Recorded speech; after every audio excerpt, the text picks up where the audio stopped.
다른 사람을 비판하기 전에. 세계적인 베스트셀러 순종의 저자인 존 비비어 목사님이 한 교회에서 집회를 마쳤을 때의 일입니다. 한 청년이 목사님을 찾아와 자기 교회의 잘못된 점을 조목조목 짚었습니다. 목사님이 살짝 당황한 표정을 짓자 청년은 더욱 기세등등하게 말했습니다. 목사님이 여러 교회를 다니면서 복음을 전하도록 부름받으신 것처럼 저도 교회의 잘못들을 드러내도록 예언적인 은사를 받았습니다. 그러나 목사님이 보기에 청년은 자신의 의로움을 드러내려고 괜한 트집을 잡아 교회의 약점을 드러내고 있었습니다. 강사인 목사님을 굳이 찾아와 다니는 교회에 욕을 하는 것도 그런 행동의 일환처럼 보였습니다. 잠시 짧은 기도로 주님께 지혜를 구한 목사님은 청년에게 이렇게 말했습니다. 형제님의 책망이 다른 교인들을 사랑하는 마음에서 나온 것이라면 정말 하나님이 주신 은사가 맞다고 생각합니다. 이 말을 들은 청년은 자신의 행동이 교만이라는 것을 깨닫고 깊이 회개했습니다. 성경은 교회에서 가장 중요한 것이 사랑과 덕이라고 가르칩니다. 주님이 주신 사랑으로 진실한 교제를 하며 서로에게 덕이 되는 본을 보이는 것이 크리스천의 기본입니다. 다른 사람의 잘못을 지적하기 전에 내 안에 주님이 주신 마음과 사랑이 있는지 먼저 돌아보십시오.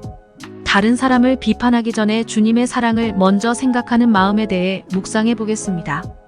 오늘의 말씀 고린도전서 8장 1절 찬송가 250장 317장.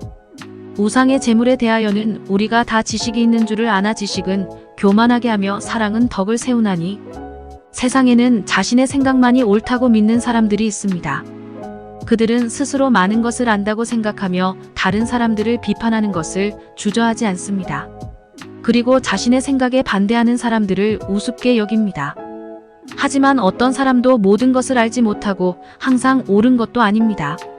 그리스도인 중에서도 쉽게 다른 사람을 비판하는 사람들이 있습니다. 그들은 악한 세상뿐만 아니라 교회와 교역자와 다른 성도들을 향한 비판도 서슴지 않습니다. 자신들의 생각과 말이 옳다고 여기며 목소리를 높이지만 대부분 공동체의 다툼과 분란만을 가져올 뿐입니다. 사랑의 마음이 아니라면 비판하는 것을 자제해야 합니다. 사람들이 다른 사람을 비판하는 것은 자신이 그들보다 더 나은 사람이라는 것을 보여주기 위한 욕심에서 비롯된 경우가 많습니다. 하지만 사랑의 마음에서 나온 비판이 아니면 당연히 쉽게 받아들여지지 않을 것입니다. 주님은 우리를 비판하지 않으셨습니다.